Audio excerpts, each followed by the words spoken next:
updates. Good morning, Tobago.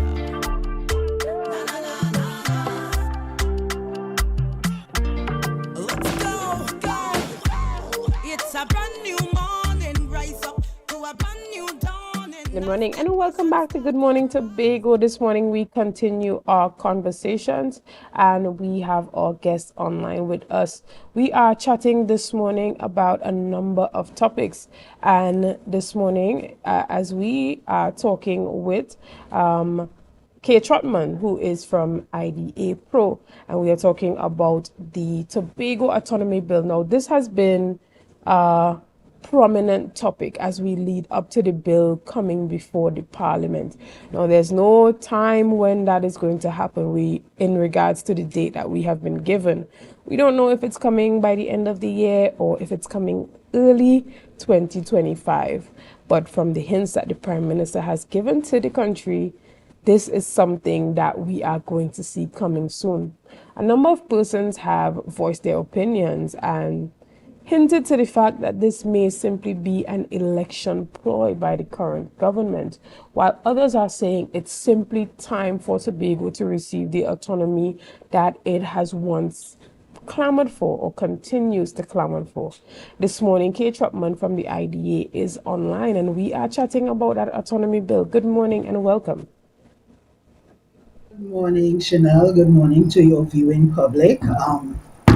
I wonder if I should also even try to correct at the early stage of this interview in terms of topic area. I know you mentioned autonomy, but I was also made to be aware that we were talking Carnival.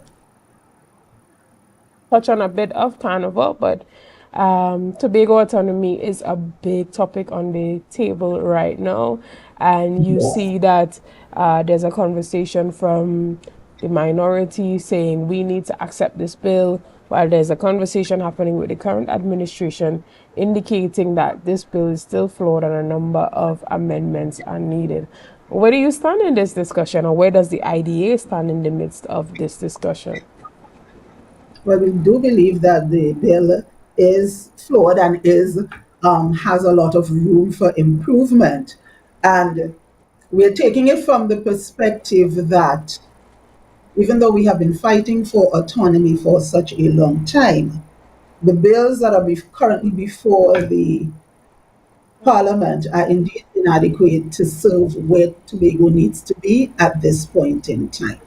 And I would not like people to leave with the view that we are not supportive of internal self-government or self-determination for Tobago. I believe at this point in time, after so many years of fighting for it, we should not just be settling for, oh, it's good, it's not perfect, but it's better than what we have. I think at this point in time, based on where the world is going, where the environment is, we need at this point in time to advocate for what is adequate and can serve us at this point in time, and not what may have been good for 10 years ago or even 8 years ago when those bills were crafted. Excellent. So what you are saying is, although persons are saying extensive consultations have been done, those consultations at this point in time may be a bit outdated. Yes, those consultations were done at a time when, even pre-COVID, and I think all would agree that circumstances have changed significantly even since COVID. We are faced with an environment where our kids are growing up in spaces where what we grew up with, in terms of the family being the centerpiece of how our civilization, our society was cultured and socialized, that no longer exist. Our homes are not necessarily the units from which our children are nurtured. Things that we would have done in my time. You have your parents being able to deal with cooking for you. Now that family function is outsourced into the market, and a lot of us buy food because of how our lives are at this point in time. So, what we are saying is that yes, we need to press ahead for Tobago self determination, but let us not fool ourselves that because there is before the parliament, that that can truly address what we need to do at this point in time. Excellent. I'm glad that you could have bring some perspectives there on that hot topic in this space right now. But as indicated earlier, we are touching a bit on the Tobago Carnival and what we saw happening just a week ago. In Tobago, a huge influx of visitors on the island, and what many deem to be a successful carnival season in the third edition here on the island of Tobago. Tell us how the IDA felt about that Tobago Carnival. Well, we would indeed like to commend all who were involved in getting this event off the ground. Kudos to Tobago, kudos to all the organizers, because we can say to a certain level it was a success. I think one of the aims they were driving at was increasing that whole avenue of getting heads in beds. And from the reports we are getting in terms of the amount of persons that were on the island, it seems that that was accomplished. I can say from the perspective of the small properties that we did see a lot of small properties being to almost to capacity for some of us, as well as at full capacity for others. So that they did achieve that.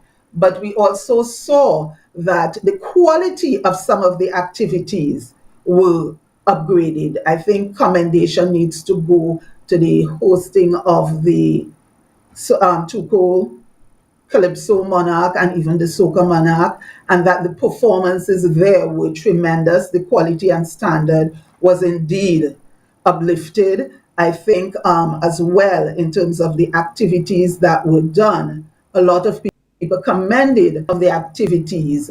The steel pans, a lot of people wanted more of that, it seems. So that overall, there seems to have been, we can tip our hats and say success was accomplished. But I think we even need to drill down a little bit more to measure the impact of that success in terms of, yes, we saw the numbers, but what does it mean in terms of the spend in the Tobago space? Because I think that is where the rubber really hits the road. Right. And even as the current Tobago Festivals Commission goes back to the drawing board to reassess what they have done correctly and what could have been done better, next year, what would you like to see improved?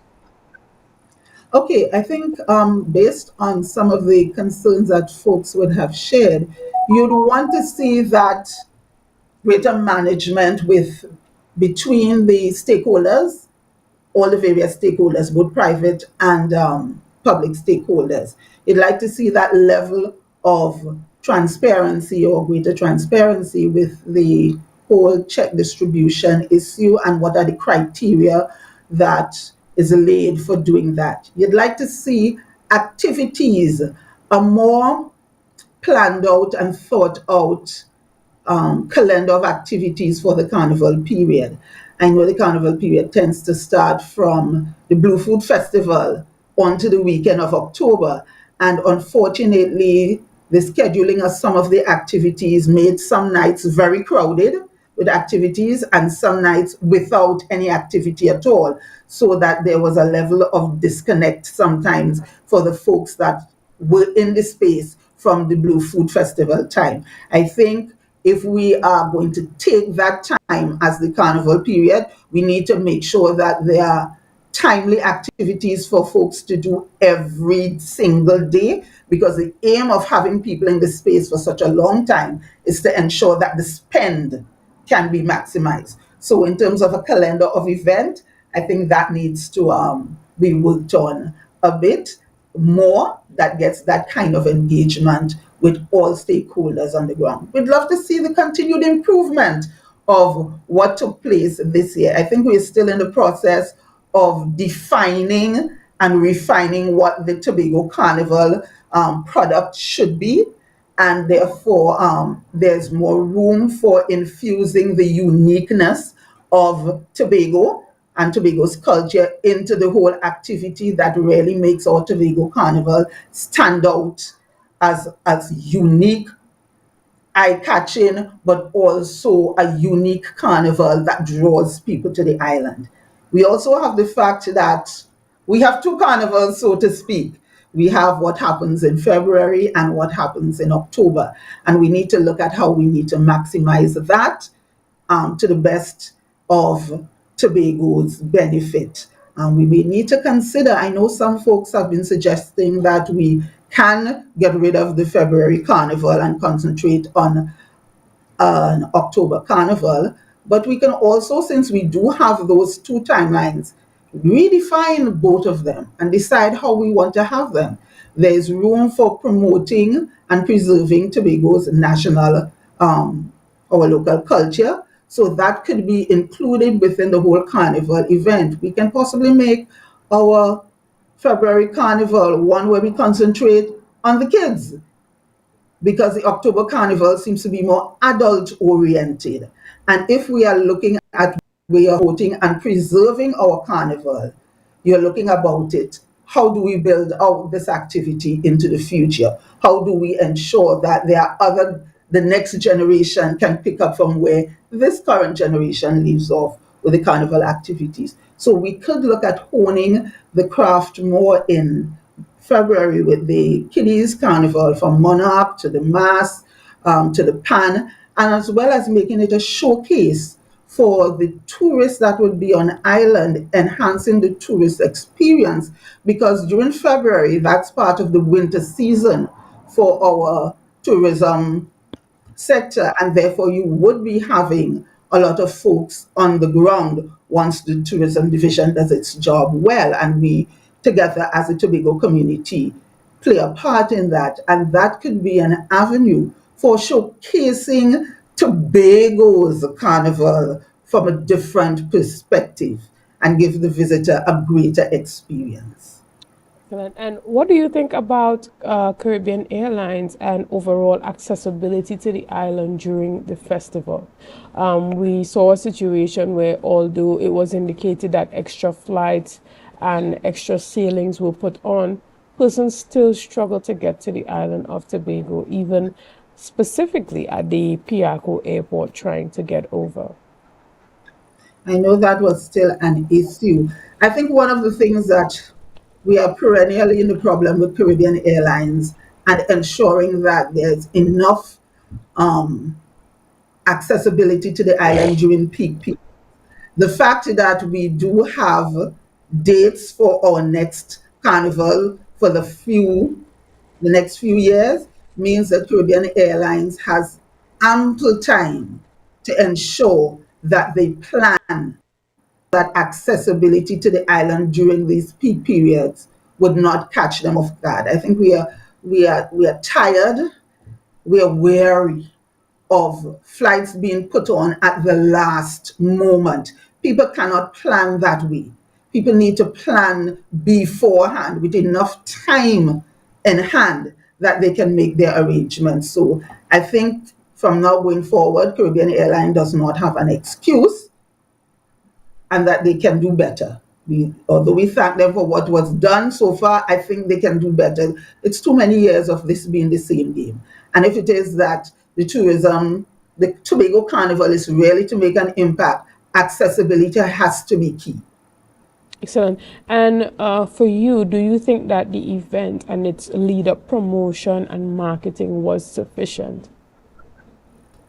We would say no. I think we waited a bit too late to do quite a bit of things. Even the issue of not having known what the budget was until a few days before Carnival is also not, it doesn't work well in the interest of promoting an event as significant as this, and one that has the potential to be as impacting as we all would want it to be. So I do not think, and we do not think, that enough time frame was given for that kind of lead up activities. I know some things were done, but I would say that is one of the areas that we need to improve upon. Excellent. Well, I'm glad that you brought those perspectives this morning and, letting the public know how IDA has felt in regards to that Tobago Autonomy Bill and specifically as it relates to the success of the 2024 Carnival, giving the things that you were extremely proud of and areas where improvements can be made. Again, thank you so much to you, Mrs. Kaye Trotman, who is the And if I PRO can of. share the idea, if you would permit me to share just parting words, I just want to leave with Tobagonians the fact that we can do so much for this island that is ours and our home. And it's time that we truly assess everything that we do with clear and objective eyes and not just behind some of the glasses we may wear, especially politically. So I want to say to Tobago, we have done well in terms of the carnival, although there's room for improvement, and we can do so much more if we would put our hands together and work together. Much, Mrs. Thank Kaye you. Trotman. Have a great morning. Guys, we're going to take a quick break right here. We're going to be right back after this. See you soon.